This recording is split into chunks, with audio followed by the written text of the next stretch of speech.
A lot of things that look very beautiful in real life are going to look very beautiful in a photograph, but a lot of things that look really beautiful in a photograph are going to look like shit in real life. They're made of plastic and they're thin and they're itchy and they hang weird. But if you can pose just so in an Instagram photo, it doesn't matter.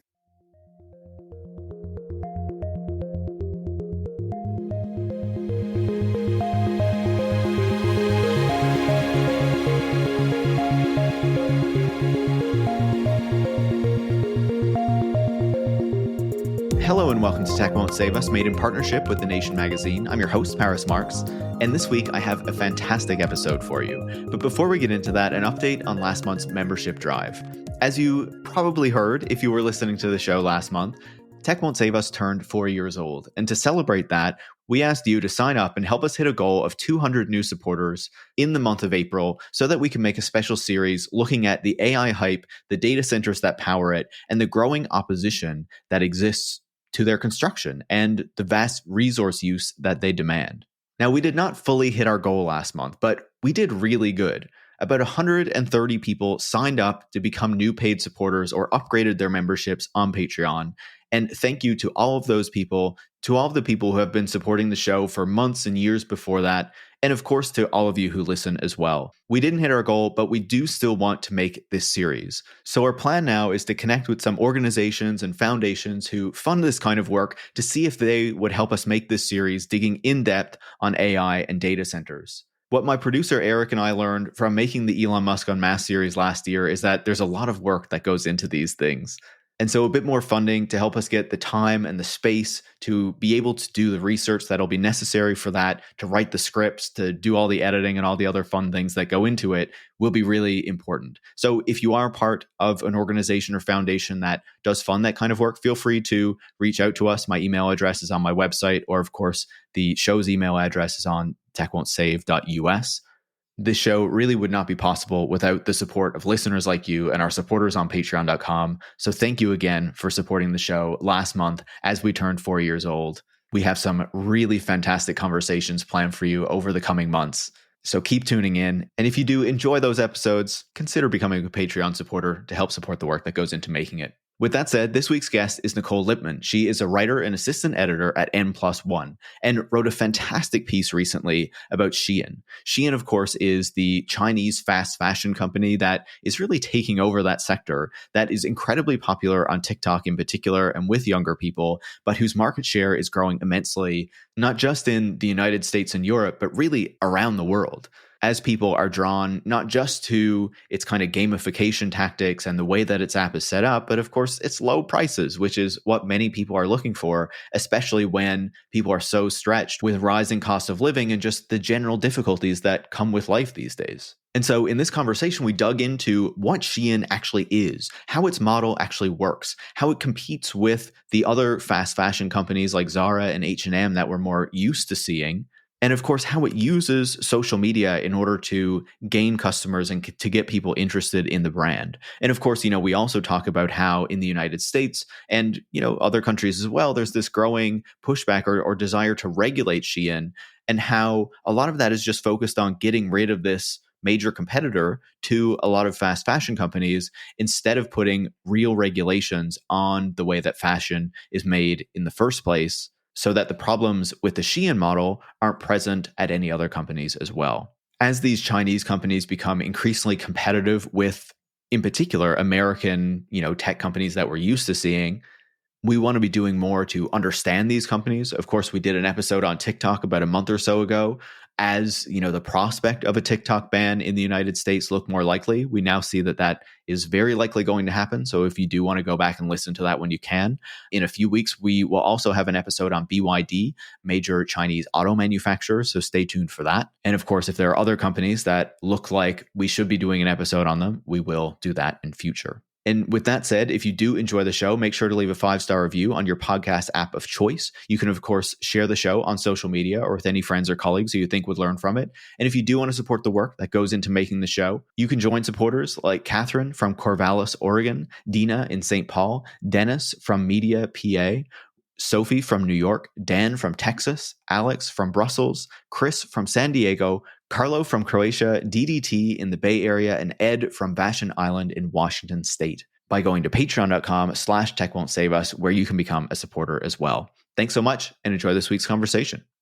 Nicole, welcome to Tech Won't Save Us. Thank you so much for having me. Really excited to chat. I've been wanting to do an episode on SHEIN for a while because, it is this company that's really like emerged on the scene, is a major competitor for our like traditional fast fashion companies that we're used to seeing around. But also, I think especially a lot of younger people who are interested in clothes or, even look at clothes online will be very familiar with what SHEIN is because it is like all over the place now in a way that me, as I am getting slightly older, am like not seeing as much of.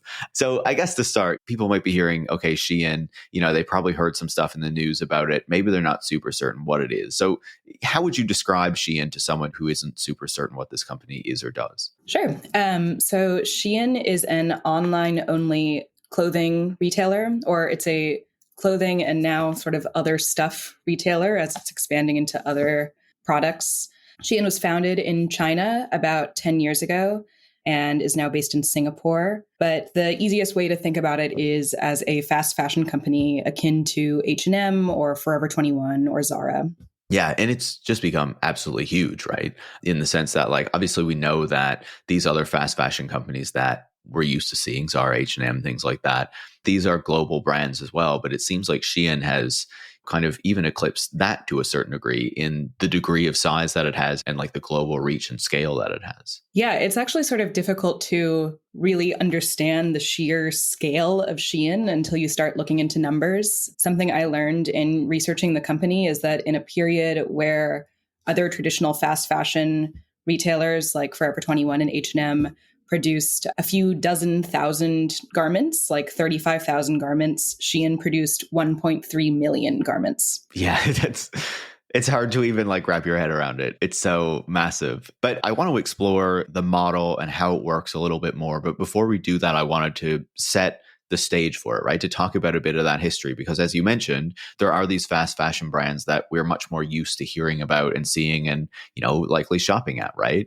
So when did fast fashion really emerge, and how was that like a real shift in, how the fashion industry worked and like how people clothed themselves compared to how they used to do it?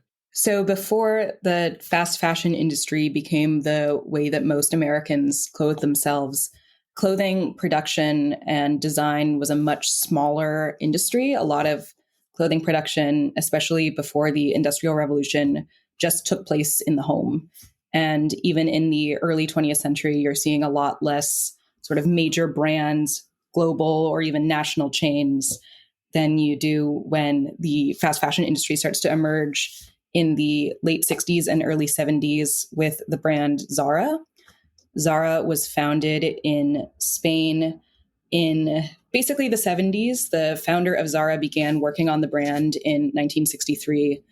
But essentially, Zara developed this new system called Quick Order Fast Response that became really the blueprint for how all major fast fashion brands operate today. And essentially, in the 70s, when Zara began making its own clothing, most companies that were doing larger scale garment production were outsourcing their labor and materials to Asia, places like China and India and Bangladesh, where labor was really cheap.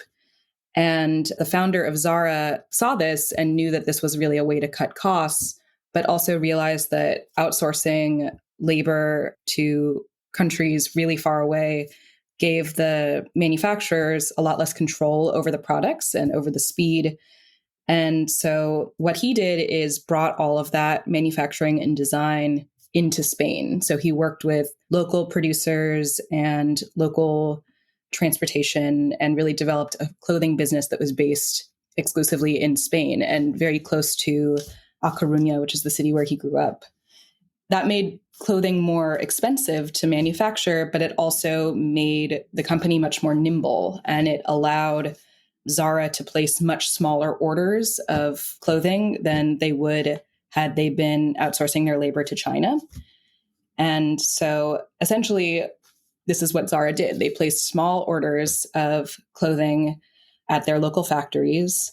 Very little of it was like completely original designs. Zara sort of pioneered what we're now very familiar with in the world of clothing, which is looking at runway collections and sort of like high-end clothing design and then just duplicating that at a cheaper price, often with much worse materials, but like bringing that sort of high-end fashion, designer fashion down to sort of an average consumer price level. And this is really what Zara did, is they were like, we see these fancy designs, we're going to copy them, we're going to make them cheap. And so they're manufacturing these clothes in Spain, and then they're bringing them to their stores in Spain in these really small quantities. And Zara asked store managers and cashiers at these Zara stores to report back to the company and then back to the factories about which garments were selling well, which garments weren't selling, and also things that were more immaterial, like buzz around certain products. Like, what were people gravitating to in the stores? What were they talking about? And then that feedback was used to make future decisions about how the clothing was produced. So a jacket, for instance, that was selling really, really well, they would go back to the factories and be like, we need more of this jacket. But if you have a pair of pants that nobody's interested in, they can go back to the factories and say, hey, stop making these. We don't need them anymore. And that really becomes the sort of hallmark of fast fashion. It's so fascinating to hear you describe that, right? Because, obviously we have this idea of fast fashion today as something that is always going to be outsourced. And obviously we'll talk about how, a lot of that has been outsourced now, but how the original idea was kind of to bring it back so we have greater control. And you can even see that kind of like early rudimentary like data collection of trying to get the hype and the feedback from the stores to like figure out what is going to inform the other things that the manufacturers are going to be making to be sending into the stores. So you have like this low inventory and quick turnaround. And so you can, quickly churn out these new styles that to have them in the stores more quickly than like what you would kind of traditionally have with, I guess, the more luxury fashion brands where, you have these different seasons of clothes. It only happens on a shorter time scale. And with the fast fashion, of course, it's in the name. You kind of get turnaround much more quickly. You get new styles more quickly to try to like get people into the clothes more commonly. How does that model that is kind of pioneered by Zara then get picked up by these other fast fashion companies who then integrate it with this outsourcing anyway? Because, the H&Ms and things are making the clothes in Asia, not, say in Sweden or something like that. How do they take that model and then kind of build on it and transform it and bring it into these larger kind of global supply chains? So Zara develops what you've really just hinted at, which is that there's this sort of new philosophy of design, which is that instead of designing a collection to last a whole season, you have these super quick design periods where clothes are in store for a really limited amount of time. And then they're coming out of the store, which means that customers have to go to the store to get those things that are there now. But they also have to come back in 2 weeks because there's going to be more garments. And so this becomes sort of the ethos of design that most fast fashion companies roll with as this technology and this industry develops into the 21st century. So Zara sets the blueprint for how fast fashion operates globally and how all the major fast fashion brands manufacture and design their clothing. But other companies like H&M or Boohoo, ASOS, Forever 21, they are still doing their manufacturing in Asia, where labor is really cheap, but they're building on Zara's design philosophy and this quick order, fast response method to sort of integrate those techniques and that successful approach to fashion design and fashion marketing with this extremely exploitative labor that they're sourcing in Asia. And these companies sort of have to fight factories at first to get them to accept these smaller orders of clothing. It's just hasn't been standard practice before this, but it becomes this industry standard. So the factories also don't have a ton of wiggle room in whether or not they're willing to accept these orders. If every clothing company just wants to order these slightly smaller numbers of garments, then you sort of have no choice but to accept. But something that does develop in this period is this industry standard of paying factories late. It just becomes the way that this industry operates, becomes normal. And these fast fashion companies are just notorious for not paying their factories on time. Yeah, that was something that really stood out in the piece. Like, you have these factories who are in Asia with these workers being paid not very much money. And you can assume that, obviously the company has gone to Asia so that they can lower the cost of production. So the factories are, not making tons and tons of money if you compare to like what you'd have to pay over in Europe or North America or something. But then these companies that are making some pretty substantial profits, I would imagine, are like stiffing these manufacturers on the other side of the world and not paying them on time, which is something very basic that like anyone would expect. But what are some of the problems that people have been concerned about for a while when it comes to fast fashion? Because, as you talk about, it really transforms things. It makes it so that people are buying a lot more clothes, but it also changes how the clothes are made and kind of what goes into them. What are some concerns that people have been calling out with that fast fashion model? Yeah, there are a lot of concerns about fast fashion, and primarily they fall into two camps. One is labor and one is environmental concerns. In the environmental concerns bucket, you have these fast fashion companies mass producing plastic materials at this enormous, basically incomprehensible scale. And when you have clothing companies that are using primarily polyester and spandex and other synthetic materials, because those materials are cheap, you're then producing all of these garments that don't decompose. And because of the way fast fashion and especially American patterns of consumption work, you have a lot of discarded clothing. And then this clothing is plastic. And so it's going to landfills and it is just sitting there for thousands or millions of years because your spandex bodysuit isn't going anywhere into the soil. You also have toxic chemicals used in the production of these plastic clothes. And then, of course, all these global brands have this massive shipping energy that they're using. So there's oil to run the equipment and electricity and all of the horrors that you get with global transportation. There's just so much gas and oil and toxins being spewed into the atmosphere. The textile industry is the second largest polluter in the world. And then on the labor side, you have these concerns about labor rights and fair pay. Employees make, it feels generous to even call them poverty wages, a few cents per garment, if that. They often work 18-hour days, 7 days a week. Some reports in SHEIN factories show women using their lunch breaks to wash their hair in the company's factories because these workers basically don't have an opportunity to go home. If they do, they're certainly not spending a lot of time there. And then, of course, you have the sort of dovetailing of the environmental and the labor concerns, which is that workers in these factories are really being exposed to dangerous situations. You have all of these toxic particles that seamstresses are breathing in.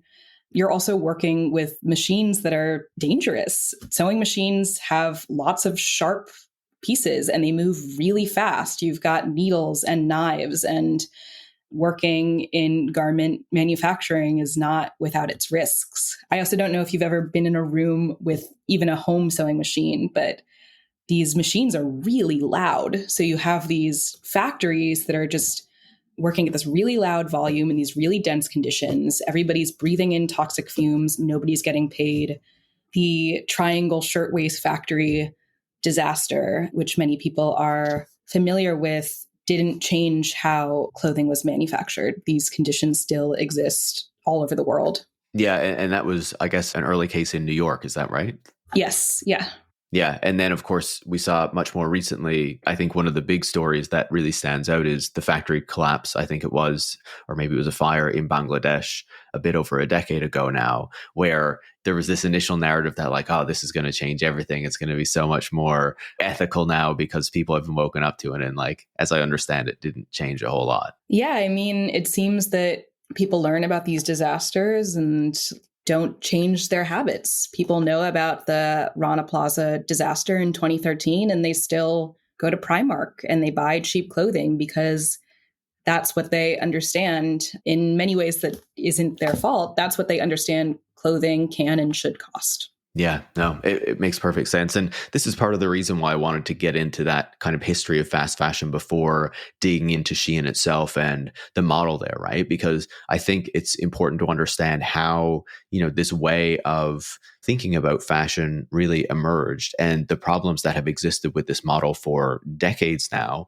that are just being kind of built on and, you could say accelerated to a certain degree with SHEIN. So when we think about that company, this major Chinese company that has emerged over the past few years or whatever that people have become much more familiar with over that time, how does that build on the model of fast fashion and how is it distinct from how these other companies operate?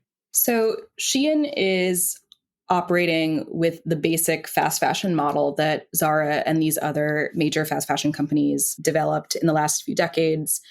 But where SHEIN really changes the game or develops the game is in its use of technology.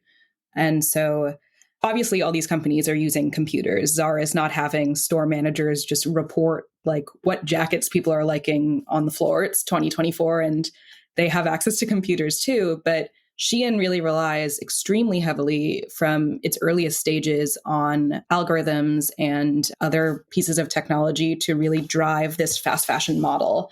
The founder of SHEIN, in fact, wasn't a fashion person. He was an SEO guy.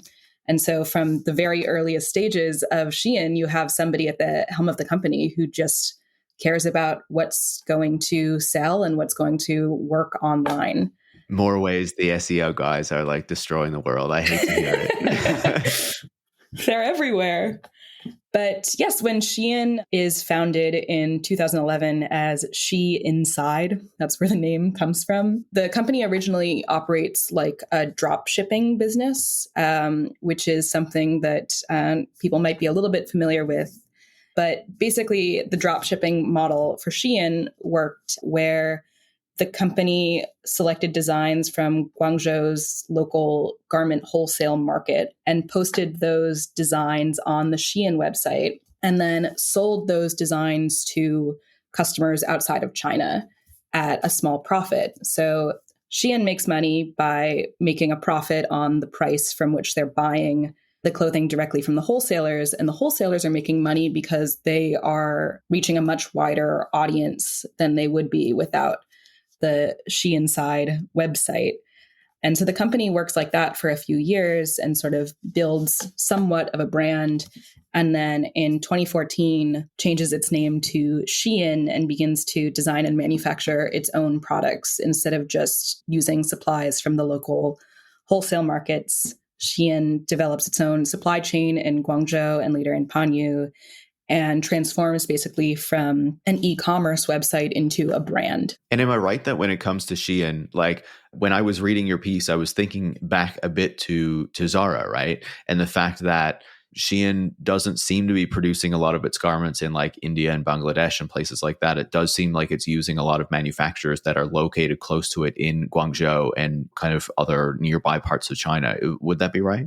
Yes. So you have this sort of ideal for SHEIN confluence of positives where Zara is manufacturing garments locally in Spain. And so you got to deal with the more expensive labor that comes from that. But SHEIN is based in China. So their local manufacturers are these really cheap factories that have been built up by decades of the fast fashion industry. It also means that SHEIN has these more direct relationships with these factories because they're local. And something that SHEIN does in its very early stages that really sets it apart from other fast fashion companies, especially companies using these same factories, is that SHEIN pays on time. And so these companies are much more willing to work with SHEIN than they might be otherwise, especially because SHEIN is requesting orders that are even smaller than other fast fashion companies are asking for from these factories. But SHEIN is going to pay them. They just develop this reputation for being good and fast. And so companies or factories are like, we will take a chance on you. And that really works to SHEIN's benefit.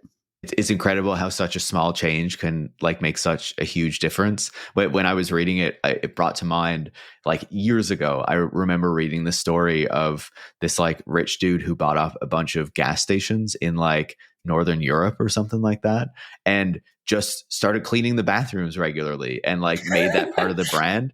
And because people knew that if you went to this gas station, the bathrooms would be clean, like just these little things that you can pick up on that can make such a huge difference. And of course, like if a factory or a manufacturer is going to be paid on time, that's going to be huge to them. And I think this is important for the SHEIN model as well, because you said that they're designing their own clothes, but they still do operate in that way you were talking about before, where they do still buy a lot of things from like these small independent manufacturers, as I understand it, who kind of design their own things. Is that right? Yes. So SHEIN works with both original design manufacturers and original equipment manufacturers. So these are basically two kinds of factories for the brand, one of which is producing SHEIN design clothing, and one of which is basically producing clothing designed by the factory and then is being sold on the SHEIN website as SHEIN clothing. It's all listed exactly the same for the purposes of the consumer. Yes, it's all listed exactly the same for the purposes of the consumer. Yeah, no, it's fascinating to read that. And in the piece, you talked about how SHEIN really builds on this fast fashion model, but in some ways, or in many ways, it also emulates Amazon a lot more than like these traditional fast fashion retailers. Can you talk about that comparison and, what it seems to have learned from how Amazon operates? So SHEIN, I think, is most similar to Amazon just in its sheer scale.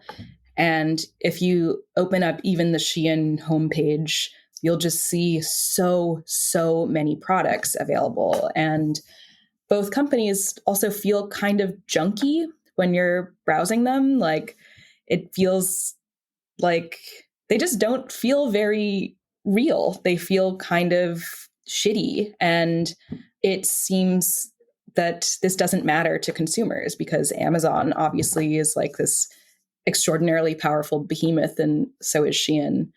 These are two companies that also really just come out of a tech ethos and develop their own technologies that then shape sort of the rest of the industry. They become the standard bearers for, I was going to say their respective industries, but ultimately SHEIN and Amazon are part of the same industry, which is e-commerce. And though SHEIN historically has been focused on clothing and particularly women's clothing, the company also now sells tons of products. You can buy like home goods and furniture and like office supplies and small electronics on the SHEIN website, just like you can Amazon. Fascinating. So like Amazon started with books, SHEIN built this fast fashion empire and now is using it to get people to buy other things as well. Not wholly surprising, I guess. Obviously, part of this discussion is just how quickly SHEIN has become so popular, right? I feel like a few years ago, it was something that few people in North America, at least, had heard of or were regularly using. But all of a sudden, it seems like it's everywhere. And in the piece, you talk a lot about how influencer marketing has been really key to this, right? Like using the social platforms and getting people who are popular on those social platforms to be talking about SHEIN and buying things from SHEIN or at least receiving things from SHEIN to then kind of show off to the people who follow them. How has social media played in, popularizing SHEIN to, this whole kind of new generation of consumers?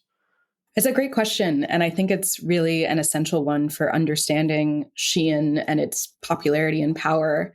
The company certainly would not be what it is without social media. And I think particularly without TikTok, which has become really a huge traffic source for the brand. You sort of have this in two ways, one of which is technology based. So you have this whole system of influencer marketing that anyone who spends time online is now familiar with. Of you have people whose jobs are basically to sell products to their followers, and companies benefit from this by sending them product, reaching a larger audience, and those influencers often make commissions on products that really encourage them to keep up with this system. SHEIN, for one, has been working with influencers since, I believe, 2012, which is really early for this kind of marketing and very essential for how SHEIN developed its reputation and scale. It's an obvious thing to think about today, but over a decade ago, it was pretty novel to think about sending free product to basically hot girls on the internet and having them sell it to teenagers. that sort of method of influence wasn't yet proven. And so this whole system of influencer marketing that begins on Instagram and still certainly has a stronghold over the Instagram experience also really takes off on TikTok, where you just have so much more content, or at least it feels like so much more content when you're using TikTok and just dealing with this endless scroll. And if you fall into, like I did when I joined TikTok, sort of fashion TikTok, you're inevitably interacting with influencers who are making these really short and really compelling videos about why you should buy this garment and why it looks good and how all of your followers are going to think you're so cute when you're wearing this silly skirt. And it's really effective. And it feels like person-to-person marketing. It feels more quote unquote authentic than just like a traditional ad campaign, because an influencer who you've probably developed somewhat of a parasocial relationship to, your friend is telling you to buy this clothing. And so you have this sort of marketing apparatus that's really impossible to imagine without these social media platforms. But then you also have this sort of cultural shift in fast fashion and the way people think about clothing that really comes from Instagram and TikTok and the sort of short attention span economy, which is that before Instagram and TikTok come into the play, you have a lot of fashion content happening on blogs, like in these WordPress communities. And you have writers and kind of early stage influencers talking about clothing that they're wearing, but it's much less monetized. And for the reader, it feels much more unique and quirky and genuine that these people were making these blogs because they loved clothing and they wanted to share it. And for many of them, they weren't making any money. It was just sort of a passion project. But then you have the development of these social media platforms, first Instagram, where a lot of the bloggers move, which makes it easy and sort of imperative to monetize your content.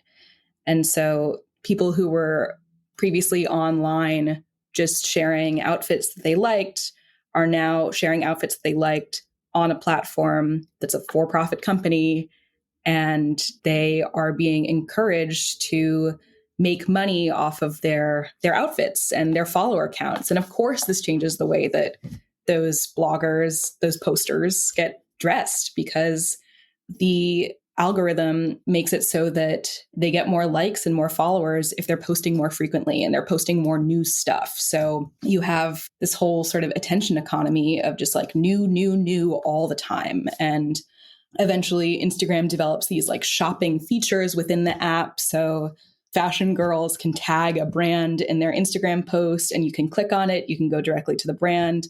Later, you can click on the very outfit. You can buy it in the Instagram app.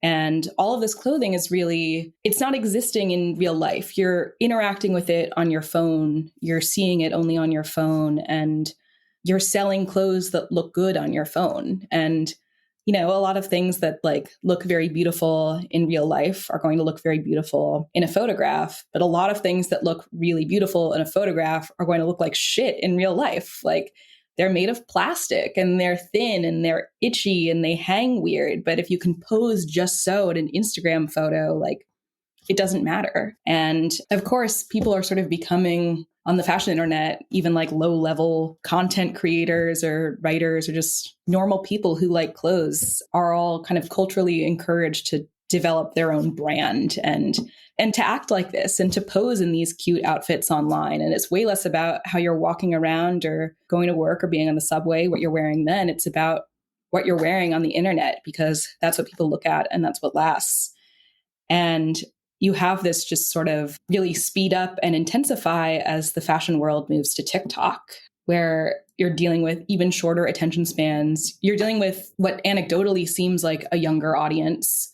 The kids are on TikTok, as they say. And that means people with less money to spend on clothing. And, you know, I would think just sort of less awareness of the horrors of fast fashion. Because, like, even though I have been thinking about this my whole life, like when I was 12 years old, 13, like I didn't really care about how my clothing was made. I wasn't thinking about that. I just wanted something that was going to be cute to wear to school. And that remains even as, the kids get smarter and are involved with leftist politics from an earlier age. But it all kind of comes back to this culture of speed and influence. And it doesn't matter how your clothing feels in real life as long as it looks good on the computer. And it also means that you're not really encouraged to buy things that last. You're just encouraged to buy things that look good, which again contributes to this culture of waste and makes a company like SHEIN that is just manufacturing hundreds of thousands, if not millions of garments a year to keep producing at that scale because people just want to buy more and more and more to show on social media. Yeah, it makes perfect sense, right? Especially when all of these young people, we see these surveys where like young people want to be influencers and stuff like that, but they also just see their friends, posting on social media and they have these parasocial relationships with these influencers and then seek to emulate it. And of course, one of the things with people who are interested in fashion is that, of course, you need to have a bunch of different outfits. You can't just be wearing the same thing in all of your videos all the time because people will be like, where are the different outfits? Where's the fashion? How are you showing off that you have this like really distinct style? And so then, of course, unsurprisingly, all of these other young people who are watching this and who want to try to emulate these people who they look up to are trying to have these kind of unique wardrobes and this whole load of different outfits of their own. And I'm sure fast fashion and of course, SHEIN, by bringing the prices down and, having so many more possibilities to choose from makes this even easier for them, right? To kind of get all this extra clothes to fill their closets and whatnot. And sure, it might fall apart much more quickly or get ripped, or it might not look as nice as what it looked like on the website, but you're not going to have it for nearly as long because it's designed to be that way, regardless of like the broader consequences of that.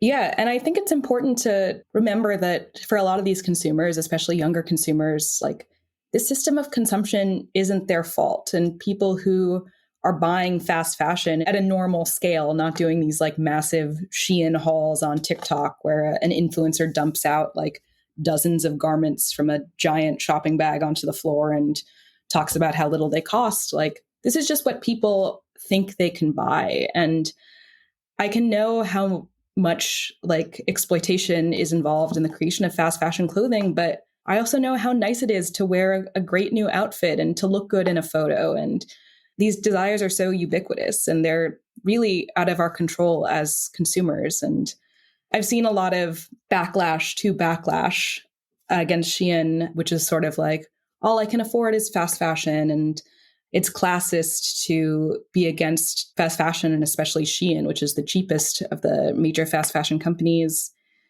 And I don't agree with that. I still think it's imperative to take a moral stance against this industry and the system of manufacturing, which is destroying people's lives and destroying the planet.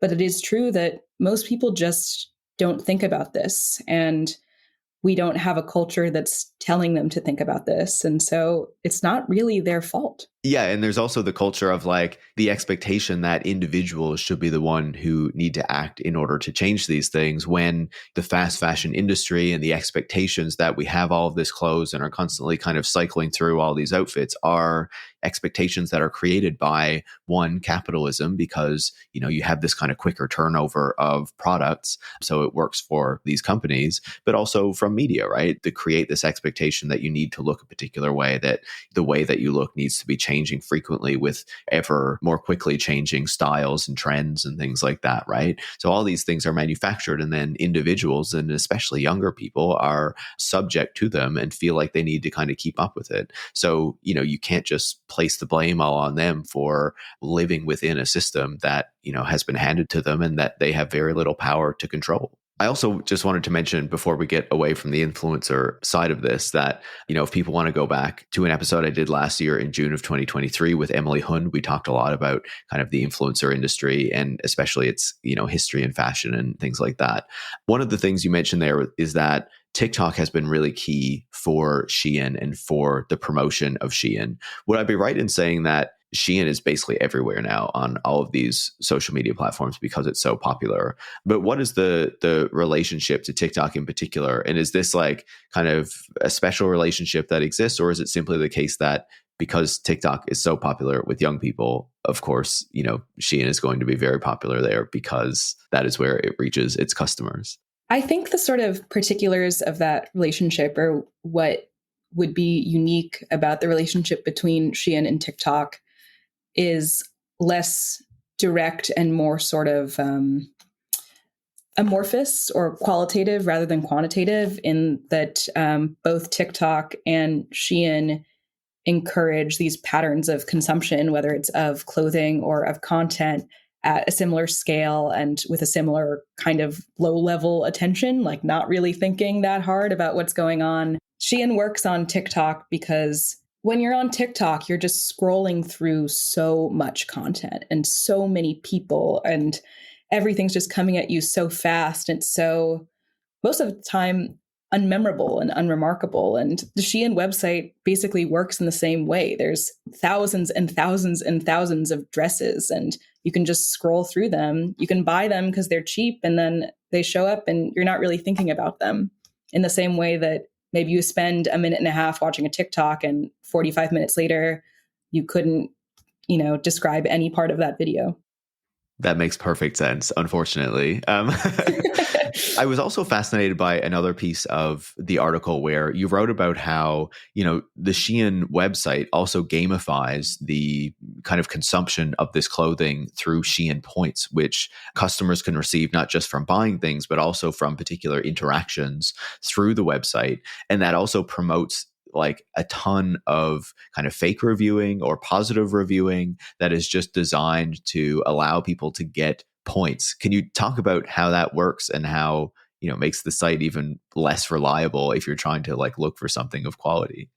Yeah, something I found extremely fascinating and often extremely funny when I was just spending a lot of time on the SHEIN website are these customer reviews of products that are so junky and nonsense, and sometimes very difficult to tell if like an 11-year-old wrote this or a computer did. And there's just this like whole economy of the SHEIN review section. And I think that becomes a really important part of the shopping experience because of the just sheer mass of products available.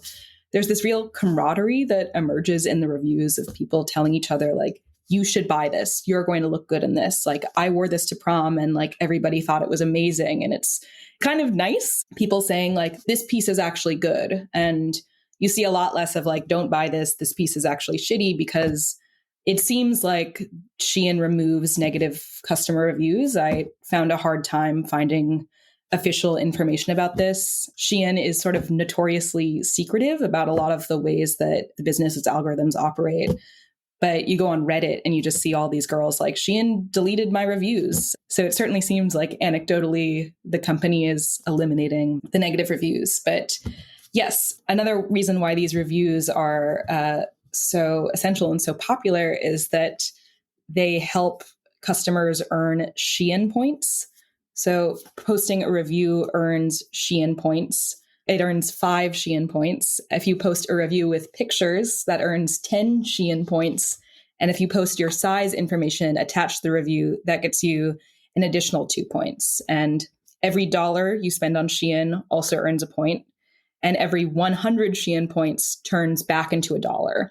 So customers on the site are encouraged to just keep buying stuff, but also to interact with it, to review and comment and respond to other reviews and include as much information and selfies in their reviews as they can, because the more they do that, the more points they get and the more money they can spend on SHEIN.com. And you can also get points just by opening the SHEIN app or watching SHEIN live streams. Occasionally, SHEIN also has like mini games on its website that also earn you points. There's just all these purposefully addictive ways for customers and especially kids to really keep coming back to SHEIN. It's designed like a game. What I was surprised to see was in some of the reviews, like people begging for other customers to like their review because that would get them more points, right? Yes, it seems like at a certain point, SHEIN was giving out more points to comments that got more reviews. But it also seems like the points system is kind of amorphous. I found I had a difficult time figuring out by the time the piece was published if that system was still in place or if reviewers were just under the impression that it was in place because they were reading it in other reviews. But yeah, you have a lot of people just begging each other to like their reviews for points. Please like, I'm broke, LOL. My favorite review that I found concluded with this plea for likes on the comment, but also the disclaimer that, sorry, I can't post pics wearing the items, broke shoulder. Thank you for understanding. It's so wild. And again, like to me, when I was reading that, I was like, yeah, the comparison with Amazon holds here too. Like, sure, it doesn't have the degree of gamification, but you can't rely on their reviews either because so many of them are fake and AI generated and stuff like that. Yeah, you have a ton of bots in the SHEIN review section. You also have customers who are sort of working like bots, like just copying reviews that are like Justin Bieber song lyrics into the box and posting fake size information. And it's because that gets you points. Like, who cares what the review actually says? It doesn't seem like anyone at SHEIN is being paid to do any kind of moderating of the comment section. Unless it's to take off the bad ones, of course. Unless it's to take off the bad ones, of course.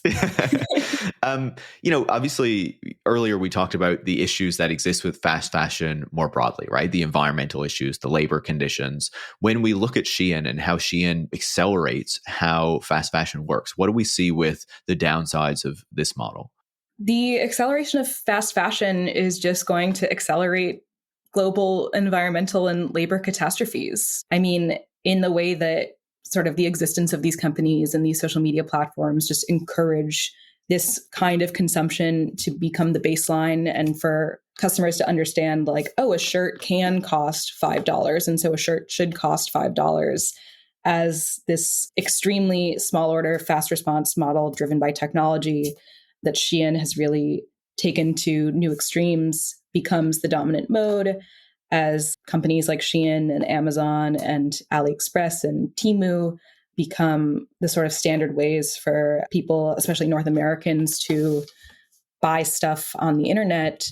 You're just going to have these practices, these environmental practices, these labor practices also become the standard that it's increasingly difficult to challenge. Yeah, that's disappointing to hear, but not unsurprising. Yeah. One of the stats that really stood out to me from your piece was that only 4% of SHEIN clothes that are sold in the US are even made of cotton, right? The rest of this is kind of these plastic and artificial fibers. And, I had Darna Noor on the show a few weeks ago, and we talked about the problem of the lack of proper recycling of plastic and how difficult that is to even do. And, you've already talked about how so much of fast fashion is plastic, but it's not nearly as high as the percentage of SHEIN clothes, which is kind of plastic on this kind of new level. What are the issues there? Because it must be immense, especially as you talk about where this clothes is, falling apart even faster than, what we're used to with traditional fast fashion. Yeah, absolutely. I think the predominance of plastic in clothing and sort of the increasing predominance of plastic in clothing is a really huge problem. Yeah, you have all these environmental issues that plastic clothing doesn't degrade the same way that wool clothing or linen clothing does. But also, plastic clothing just feels bad. If you've ever gone to a thrift store and touched these like really thick polyester dresses from the 60s, like they just feel terrible and they're like itchy and sweaty. And that's sort of an unusual style for garments today. A lot of plastic is soft and it's stretchy and it like feels what we think of as comfortable, but it also just doesn't really last as a garment. Like it lasts as an object, as a piece of trash out in the world. But these plastic clothes, like they lose their shape and elastic gets stretched out and doesn't recover. And because it's so cheap, there's no sort of imperative to repair this clothing or to hold on to it because you can just buy new clothing. And if you buy stuff that's really cheap and it doesn't work, like you're more likely to throw it out than you are to donate it even to a Goodwill just because it doesn't seem worth the time and energy to deal with something that was so cheap. And the cheapness epidemic and the plastic epidemic go hand in hand. Plastic is cheap to manufacture. It's much cheaper than natural and organic materials. That's a really important point. And, just feeds into this broader conversation we've been talking about where there's this encouragement for people to buy more stuff instead of, quality stuff that's actually going to last a while because of the way that these business models work. People might be familiar with the fact that there is a growing campaign or an on and off campaign in the United States to ban SHEIN.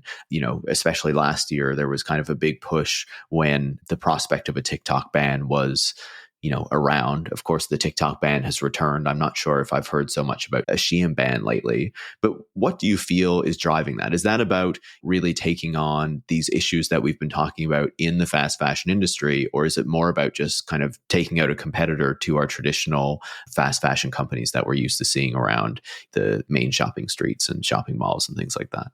Yeah, I think the backlash to SHEIN in America is really interesting because you have sort of two opposite ends of the political spectrum opposing SHEIN. So you have people like me who are coming to the company and are like, plastic, massive manufacturing is bad. Like, we shouldn't be encouraging this kind of consumption. Like, social media is dangerous in these ways. But there are many less of those voices, and they're also much quieter than this kind of ultra right-wing response to SHEIN and other Chinese companies that is just rooted in this like deep anti-Chinese American sentiment and this really rampant xenophobia.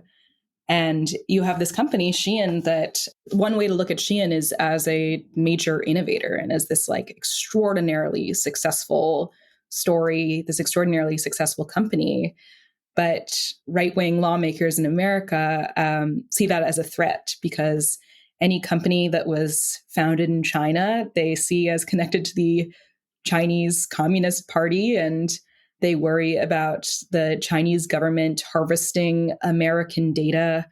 There's a website I found in researching the piece that I actually tried to pull up this morning and seems to maybe have been removed from the internet, shutdownshein.com, which is this really insane website that basically says things like TikTok is the needle, SHEIN is the drug, like America's children are being poisoned by communism, and that's coming through their like spandex bandeau tops. Yeah, there's just this real American interest in denigrating China's success, and very legible way to do that for the American consumer right now is to attack SHEIN. Yeah, I remember that shutdown SHEIN campaign as well. And I'm surprised to hear the website is gone. I'll have to look it up after this interview.